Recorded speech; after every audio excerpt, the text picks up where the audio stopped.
30-40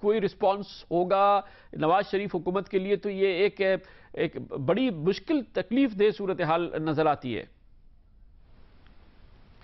میرے خیال میں ان کے لیے جتنی تکلیف دہ ہے اس سے زیادہ ہم جیسے لوگوں کے لیے تکلیف دہ یوں ہیں کہ یہی سیٹ اپ تھا، یہی پارٹی تھی جس سے ہم لوگ بے شمار دیگر تحفظات کے باوجود یہ آس لگائے بیٹھے تھے کہ نیشنل سیکیورٹی کے معاملے میں وہ سنجیدگی کا مظاہرہ کرے گی اور شاید کوئی نیشنل سیکیورٹی پالیسی کو ترجیح بنا کے وہ اس معاملے میں دیگر پارٹیوں کے مقابلے میں نسبتاً کامیاب ہوگی۔ اسی طرح خیبر پختونخوا میں ایک دوسری جماعت کی حکومت آ گئی جس کے منشور میں اور دستور میں اس ایشو کو کلیدی حیثیت حاصل تھی تحریک انصاف کی، لیکن دونوں نے بری طرح یوں مایوس کیا ہے کہ ایک تو یہ ہے کہ یہ مسئلہ جو کہ پاکستان کے لیے زندگی اور موت کا مسئلہ ہے ان کی ترجیحات میں نظر نہیں آتا، دوسرا ابھی تک وہ کوئی کاؤنٹر نیریٹو نہیں دے سکے، ابھی تک کوئی نیشنل سیکیورٹی پالیسی نہیں بنا سکے، اور ایسا لگتا ہے کہ اس حکومت کے اقتدار میں